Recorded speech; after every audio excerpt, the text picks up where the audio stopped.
कम आमदनी होती है। तो बंटी तुम्हारे लिए ऑमलेट बनाने की मशीन बना देगा। एक गांव के जंगल में पीलू अपना ऑमलेट का ठेला चलाती थी। वो बहुत गरीब थी और उसका पति बंटी कबूतर मशीन रिपेयरिंग का काम करता था, लेकिन उनकी बहुत आमदनी नहीं होती थी। एक दिन बंटी जब कड़क सेठ के घर में मशीन रिपेयर कर रहा था, उसकी मशीन अचानक से और खराब हो गई। ये क्या किया तुमने बंटी? मेरी 50,000 की मशीन खराब कर दिया। अब इसका हर्जाना तुझे देना होगा। लेकिन सेठ जी, मैं 50,000 कहाँ से लाऊंगा? मैं बहुत ही गरीब हूँ। वो मैं नहीं जानता, तू मुझे पैसा लाके दे, नहीं तो मैं तुझे पुलिस के हवाले कर दूंगा।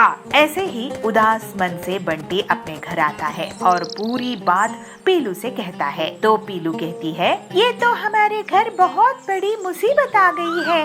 वैसे भी हमारा खर्चा बड़ी मुश्किल से चलता था, अब तो ऊपर से और ये 50,000 का नुकसान भरना पड़ेगा। मुझे तो बहुत डर लग रहा है। चलिए मैं किसी से उधार लेके आती हूँ। तो बंटी कहता है, मैं भी हरिया काका से कुछ रुपये उधार लाता हूँ। ऐसे कहकर दोनों पति पत्नी पैसे उधार लेने के लिए चले जाते हैं। बंटी और पीलू हरिया तोता के पास पहुँचते हैं। बंटी कहता है, हरिया काका, मुझे कुछ रुपये उधार चाहिए थे। बदले में मैं तुम्हारे यहाँ आधी सैलरी में काम कर लूँगा। तो हरिया कहता है, अरे तुम जैसे होनहार मैकेनिक को उधार की जरूरत कैसे पड़ गई? पीलू बोलती है, इन्हें अपने काम में बहुत बड़ा नुकसान हुआ है। हरिया काका, अगर हमें पैसे वापस नहीं किए तो बहुत बड़ी मुसीबत आ जाएगी। अब आप ही कुछ कीजिए। बंटी बोलता है, हाँ हरिया काका, हमारी थोड़ी मदद कर दीजिए। बदले में मैं आपके यहाँ काम कर लूँगा। हरिया बोलता है, अरे तुम लोग घबराओ मत, काम दाम में तो नफा नुकसान होता रहता है। वैसे तुम्हारा ऑमलेट का काम कैसे चल रहा है पीलू? पीलू बोलती है, मैं अकेले ज्यादा ऑमलेट नहीं बना सकती हूँ, तो बहुत कम आमदनी होती है। तो बंटी तुम्हारे लिए ऑमलेट बनाने की मशीन बना देगा, जिससे तुम तेजी से ऑमलेट बना सकोगी और तुम्हारा बहुत मुनाफा भी होगा। अरे ये आइडिया मुझे क्यों नहीं आया? हरिया काका, आपने तो हमारी मुसीबत ही हल कर दी। अब मैं आपकी मदद से पीलू के लिए ऑमलेट मशीन बना दूंगा। फिर थोड़े ही दिनों बाद बंटी पीलू की ऑमलेट बनाने की मशीन तैयार कर देता है और वो लोग मिलजुल कर ऑमलेट बनाने लगते हैं। जल्दी ही एक दिन कड़क सेठ उनकी दुकान में आता है। अरे वाह बंटी, तुमने तो ये नायाब मशीन बनाई है। ऐसी मशीन तो मैंने पहले कभी नहीं देखी और इसका स्वाद भी बहुत टेस्टी है। तो बंटी कहता है, कड़क सेठ जी, आपकी तारीफ का शुक्रिया। ये लीजिए 20,000 रुपये, बाकी मैं जल्द ही आपको लौटा दूंगा। ऐसे ही दोनों पति पत्नी की दुकान के सामने बहुत से ग्राहकों की भीड़ बढ़ जाती है। अरे बंटी भैया, ये तो गजब की मशीन बनाई है आपने। मुझे इस मशीन के 3 ऑमलेट दे दो। तो दूसरा ग्राहक कहता है, हाँ हाँ, कड़क सेठ भी तारीफ करके गए हैं, इसमें जरूर कोई न कोई खास बात होगी। मुझे 5 ऑमलेट देना। उनकी दुकान चलती देखकर कालू कौवा बहुत जलने लगता है।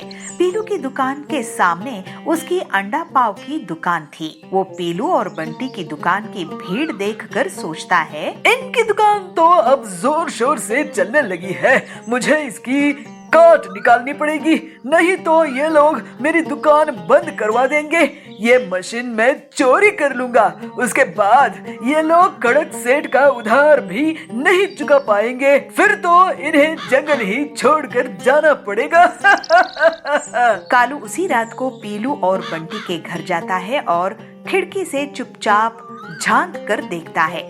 बंटी और पीलू आराम से सो रहे थे। कालू अंदर आता है और मशीन उठाकर ले जाने की कोशिश करता है, लेकिन तभी उसे जोर का करंट लगता है और वो चीख उठता है। पीलू चिल्लाती है, चोर चोर चोर। दोनों पति पत्नी कालू को झाड़ू से पीटने लगते हैं। पीटो इसे। अरे ये तो कालू है। कालू भाई, आप हमारे इस मशीन के साथ क्या कर रहे थे? तो कालू कहता है, अरे मुझे पहले इस करंट से तो बचाओ। बंटी मशीन का प्लग निकालता है और कालू को करंट लगना बंद हो जाता है। हाय, मैं तो जल गया। मैं तुम्हारी मशीन चोरी करने वाला था बंटी, क्योंकि तुम्हारे ऑटोमेटिक ऑमलेट मशीन से मुझे बहुत नुकसान हो रहा था। अब तो मैं काम करने लायक ही नहीं रहा। तो पीलू कहती है, आपकी हालात देखकर मुझे बहुत बुरा लग रहा है। आप हमारे यहाँ काम करो, लेकिन वादा करो कि अब से धोखाधड़ी नहीं करोगे। कालू बंटी की दया देखकर उसे वादा करता है कि वो अब से पूरी ईमानदारी से काम करेगा। उसके बाद से बंटी और पीलू की ऑमलेट बनाने की मशीन से बहुत अच्छी कमाई होती है और वो लोग कड़क सेठ का उधार भी चुका देते हैं और हंसी खुशी रहने लगते हैं। प्याज ले लो प्याज, ताजे ताजे प्याज। एक पहाड़ी जंगल में पीलू चिड़िया अपनी माँ बबली के साथ रहा करती थी। वे दोनों माँ बेटी अपने बगीचे में फूल उगाती और उन्हें बाजार में बेचा करती थी। उससे जो भी आमदनी होती उससे वो लोग अपने घर का खर्च चलाया करती थी। एक सुबह बबली के घर कड़कनाथ आता है। बबली, ओ बबली। बबली कहती है, जी मुखिया जी, आप हमारे घर आए, बताइए क्या आदेश है। अरे बबली, आदेश नहीं है, खुशखबरी है। 2 दिनों बाद मेरी बेटी की सगाई है। तू मेरे घर फूल भिजवा देना। गुलाब और चमेली और जो भी अच्छे फूल हो वो तू मेरे घर भिजवा देना।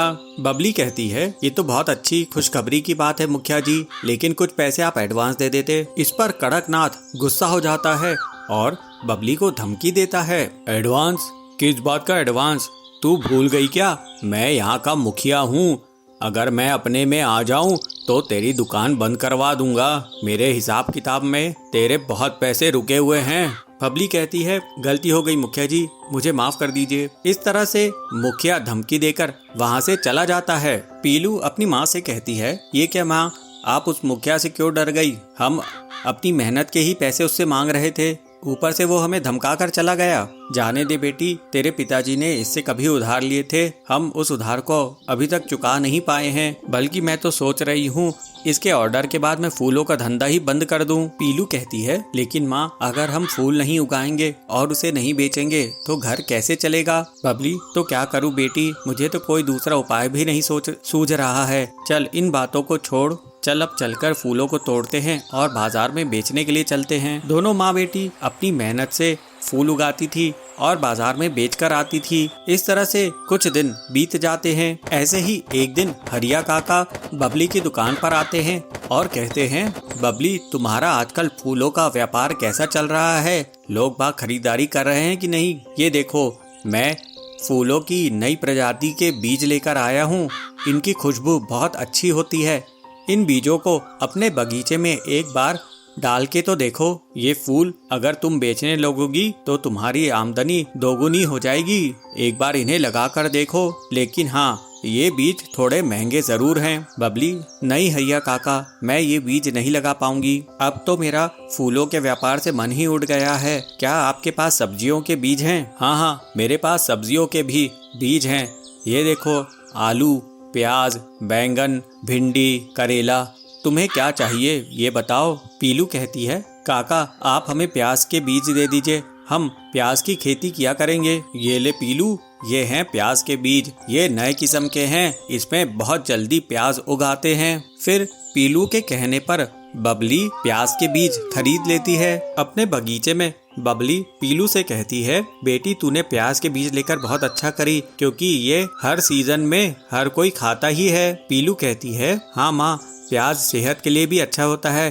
गर्मी के मौसम में तो इसके बहुत फायदे हैं और ये गरीबों को बहुत पसंद रहता है। अब मैं पूरे फूल हटाकर प्याज के बीज बो देती हूँ। फिर पीलू प्याज के बीज बिखेर देती है और कुछ ही दिनों में उनके बगीचे में प्याज उगाता है। दोनों माँ बेटी अपनी फसल की अच्छी देखभाल करती हैं। प्याज की अच्छी खासी फसल को देखकर बबली खुश हो जाती है। पीलू, जा टोकरी ले आ, इन प्याज को तोड़कर हम अब बाजार में बेचेंगे। फिर वे लोग प्याज को बाजार में बेचने के लिए ले जाते हैं। प्याज ले लो प्याज, ताजे ताजे प्याज। फिर पक्षी उनके यहाँ से प्याज लेने लगते हैं। थोड़े दिनों बाद एक चिड़ा उनके दुकान पर आता है। अरे बहन, तुमने तो लाजवाब प्याज दिए थे, ऐसे प्याज तो मेरे रेस्टोरेंट में हिट हो गए हैं। अब तो लोग सिर्फ प्याज की ही सब्जी खाते हैं। एक काम करो, मुझे आप 1 बोरी प्याज भरकर दे दो। मैं रोज आपसे 1 बोरी प्याज लेकर जाया करूँगा। इस तरह से प्याज के इतने बड़े ऑर्डर से दोनों माँ बेटी बहुत खुश हो जाते हैं और अब वे लोग प्याज को ही बेचने लगते हैं। कुछ दिनों बाद उनके पास इतने पैसे आ जाते हैं कि वो कड़कनाथ के पूरी उधारी चुका सके और अपना जीवन हंसी खुशी बिताने लगते हैं।